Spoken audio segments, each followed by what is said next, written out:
Hindi rin nakaligtas ang Metro Manila sa mapag-ulan ngayong araw.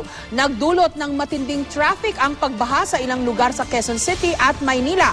Ilang flights naman ang muling kinansela. May report si John Consulta. Dahil sa ilang araw ng pag-ulan, umapaw ang isang spillway sa Bulan, Sorsogon. Payo ng Provincial Disaster Risk Reduction and Management Council sa mga residente. Iwasan na muna ang pagtawid sa mga pinahang lugar para makaiwas sa aksidente. Pinag-iingat din ng mga otoridad ang mga residenteng malapit sa bundok at tabing ilog. Posible kasing tumaas pa ang tubig dahil sa patuloy na pag-ulan. Nagmistulang ilog naman ang ilang kalsada sa barangay San Isidro sa Santa Maria, Davao del Sur matapos umapaw ang Buka River.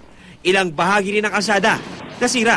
Sige ginagian og baha, unti-unti siyang natumpag hangtod karon di ari na. Laking perbisyo sa mga motorista ang mga lubak sa kalsada. Wala pa rin kuryente sa barangay kahit pa humupa na ang tubig. Ilan kasi sa mga poste ng kuryente ay inanod na ng rumagasang baha. Binaha pa ang mga classroom sa isang paaralan.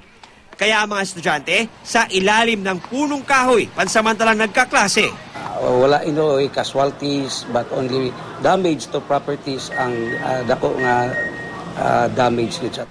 Ang Metro Manila hindi rin nakaligtas sa mga pag-ulan kaninang hapon.